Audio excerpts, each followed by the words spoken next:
okay. How you doing, sir? We had a good weekend. We accomplished a lot. I think really a very lot. You probably just saw the piece on Steve and Jared. It was very good. 60 minutes. Any questions? Do you want to give me a little room here, Jeff? Of course. Just following up on the 60 Minutes story, what's your reaction to Israel's strikes on Gaza today? Well, we're going to have to see what's happening. We want to make sure that it's going to be very peaceful with Hamas. And as you know, they've been quite rambunctious. They've been doing some shooting, and we think maybe the leadership isn't involved in that. Some rebels within. But either way, it's going to be handled properly. It's going to be handled toughly, but properly. Is the ceasefire still in place? Yeah, it is. Yeah, it is. Mr. President, on Colombia, Senator Graham, the country of Colombia, Senator Graham tweeted that you would be imposing tariffs on the country either today or tomorrow. Can you give any details as to how much those tariffs might be? Well, I read the statement of Senator Graham, and it's correct, yeah. I was with him today. We were working today, and I read his statement. It is correct, yes. But how much is the tariff rate? Do you have I'll let you know tomorrow. Yeah, I'll let you know tomorrow. Tomorrow it will be announced? Yeah. Mr. President, Jay Jones has repeatedly said that if he wins in Virginia, that he Who can't. said what? Jay Jones in Virginia has said. Judge, you mean the one that wanted to kill somebody's children Yes, and kill somebody? You mean the animal that wanted to kill somebody? Yeah, who should not be allowed to be running for that office? Yeah, he said he can't wait to see you in court. I'm wondering if you have a response and if you're considering getting involved in that race. Well, what is he saying? He said in the debate on Thursday night that he can't wait to sue your administration and see you in court. No, he's a third-rate intellect. He's a guy who I've never seen anybody say what he said, that he wanted to kill his opponent's children, he wanted to kill his opponent.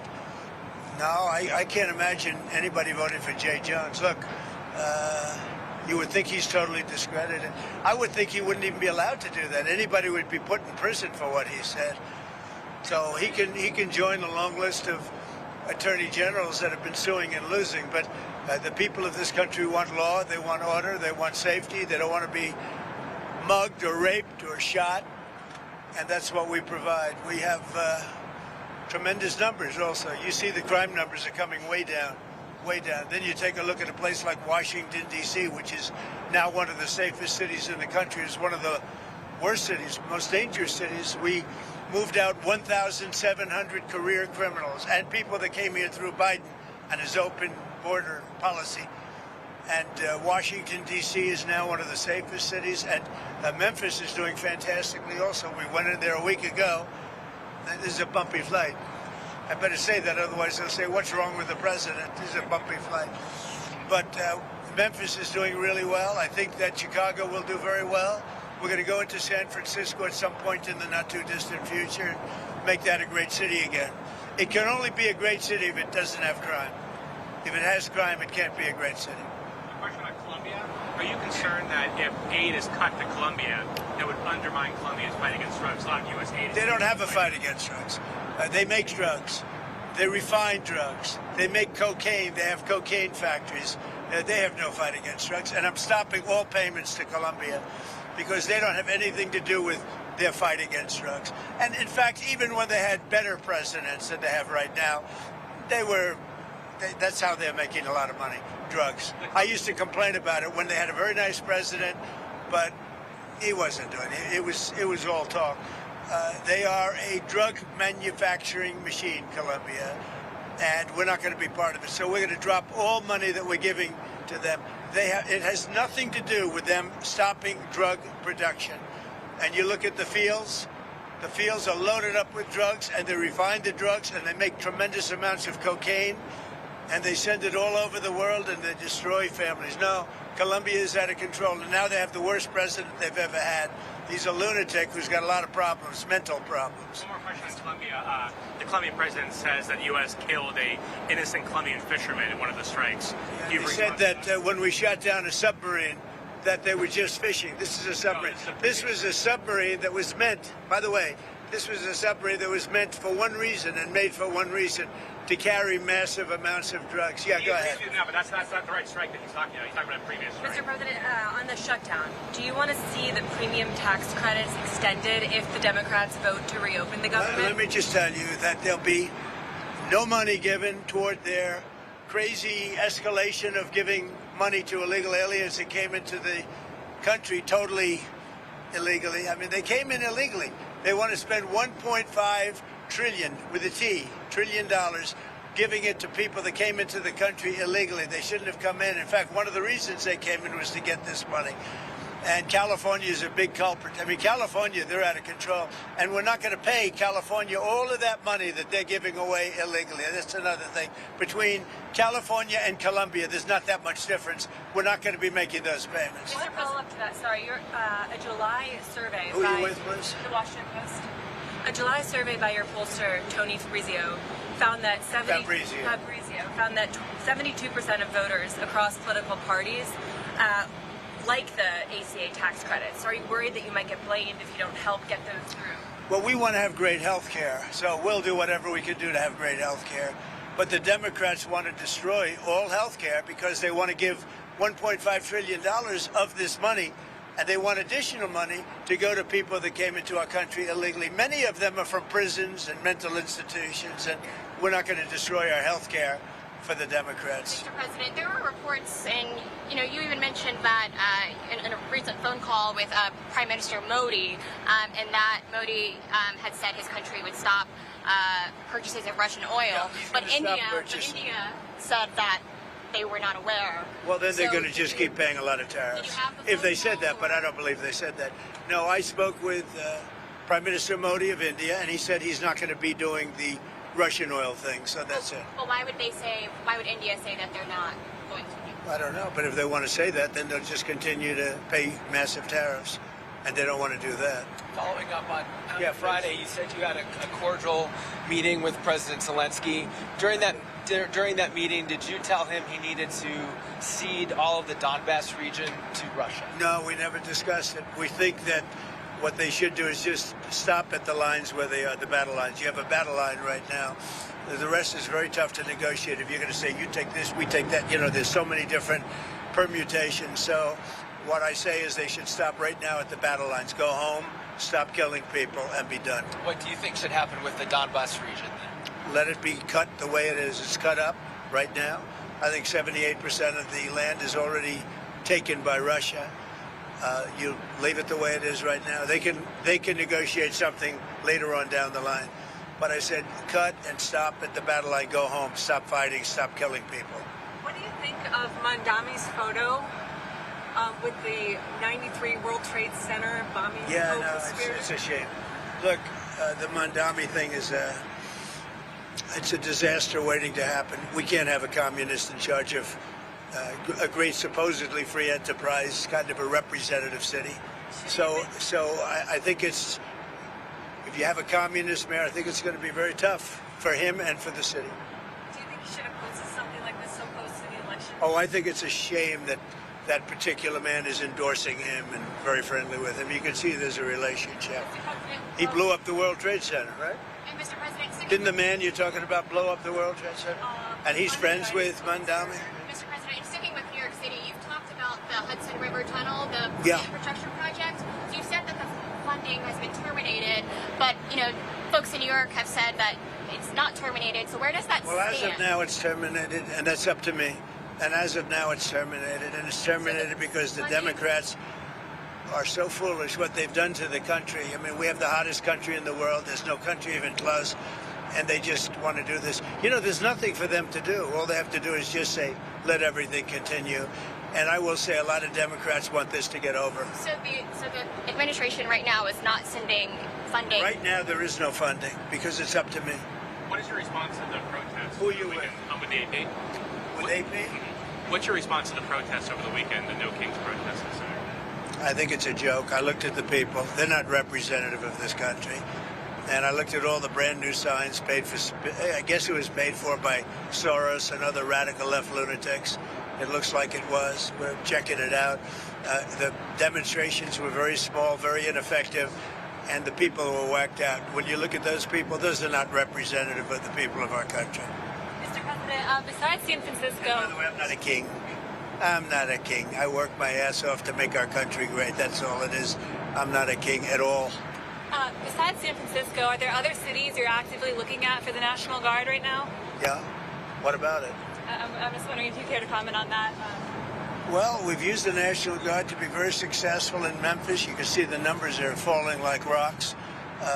Washington, D.C., Chicago is getting better, even though we're going through a lot. And, you know, we're trying to do it in a very nice way. I'm allowed, as you know, as president, like 50% of the presidents have used the Insurrection Act. They can use that, and everybody agrees you're allowed to use that, and there's no more court cases, there's no more anything. We're trying to do it in a nicer manner, but we can always use the Insurrection Act if we want. I mean, you take a look in the past, one in particular president used it 28 times during the course of a presidency. So we're allowed to do that. We thought we could do it in a very nice way. All we want to do is have safe cities. We're not looking for anything that would be spectacular other than crime-free become spectacular. We want to have great crime-free cities. So I'd be allowed to use, if I wanted, the Insurrection Act, and then all of this nonsense would go away. You have the absolute right. It's the strongest power a president has, and you have the absolute right to do it. We wanted to go this route, but we get sued every time you look at somebody. You look at somebody the wrong way and you end up getting sued. We just want no crime. We want to have crime-free cities. That's not a big, I mean, it's pretty common sense, I think, but that's all I want is crime-free cities. I campaigned on it. It's become, I think, even more successful than we thought because of the tremendous success that we had literally in 12 days in Washington, D.C., and it continues. In Washington, D.C., we're so proud of it. People are eating in their restaurants. Restaurants are opening. All the stores and restaurants were closing. You couldn't walk down the street without being mugged or worse. And now it's a safe city. I mean, it's considered a very safe city. And it's safe because we took 1,700 people out of there and brought them back to where they came from. Yeah. You said you're going to South Korea and eventually meet with China. I am. That's right. Can you tell us more about your goals for your trip to Asia? Where else you may be going? I have a very good relationship with President Xi of China. We're having disputes on things. They're paying us a lot of money, tremendous amount of money in tariffs, and they'd probably like to have it be less, and we'll work on that, but they have to give us some things too. Right now, China's paying a tremendous amount of money in tariffs, like they've never paid before. You know, they paid a lot during my first administration, my first term. Now they're paying an unbelievable amount of money to the United States. They probably can't pay that much. And I'm okay with that. We can lower that, but they have to do things for us, too. It's no longer a one-way street. Yeah. What would you lower it to, do you think? Depends. I mean, we'll have to see what they want. One of the penalties we have, and because they're sending in fentanyl, we have a 20%, as you know, a 20% tariff on that. But they'd be paying about 157% tariff, which is, you know, record-setting type tariff. I don't want them to do that. I want to help China. I'm not looking to hurt China. But they have to give us things, too. On soybeans, are you confident that you'll be able to get it? I want them to buy soybeans. One of the things I want is China's going to buy soybeans. I want China to stop with the fentanyl. Very, you know, normal things. I don't want them to play the rare earth game with us. But you want them to, but do you think they will make a deal on soybeans? I do believe, yeah, because otherwise I'm not going to make a deal. No, I want them to buy. Our farmers have been boycotted by China as a negotiating point. I don't want that. Our farmers are great, and in particular our soybean farmers, and I want them to start buying soybeans at least in the amount that they were buying before. And I believe they'll be able to do that. Sticking with soybeans, and on Argentina, you're looking to do that deal with Argentina, the bail swap. So are we making beef? Are we expecting a beef deal? I assume you're talking about beef, yeah. No, to get beef prices down. The only price we have that's high is beef, and we'll get that down. And one of the things we're thinking about doing is beef from Argentina. No, but my question is, what do you have to say to U.S. farmers who feel that the deal is benefiting Argentina more than it is them, they are Argentina's fighting for its life, young lady. You don't know anything about it. They're fighting for their life. Nothing's benefiting Argentina. They're fighting for their life. You understand what that means? They have no money. They have no anything. They're fighting so hard to survive. If I can help them survive in a free world, I happen to like the president of Argentina. I think he's trying to do the best he can. But don't make it sound like they're doing great. They are dying. All right? They're dying. What do you mean by a beef deal, sir? We would buy some beef from Argentina. If we do that, that will bring our beef prices down. Because our groceries are down, our energy prices are down. I think we're going to have $2 gasoline pretty soon. We're getting close. and everything's down. The one thing that's kept up is beef, and if we buy some beef, now I'm not talking about that much from Argentina, that would help Argentina, which we consider a very good country, a very good ally in a place. Although I must tell you, if you take a look now, South America is turning. Those South American countries are starting to turn very much toward us. They're getting away from socialism, and you can go right down the pack. But they are starting to turn. It's pretty amazing. May I ask you about Israel again? Do you feel that Israel was justified with striking when it did? Striking where? In Gaza, today and overnight. I'd have to get back to you on that. I'd have to get back. What is the next step? Because we're going to be determined. You know, all of that's is under consideration right now. It's under review. Mr. President, on Harvard. Who are you with? I'm with the Washington Post. That's all right.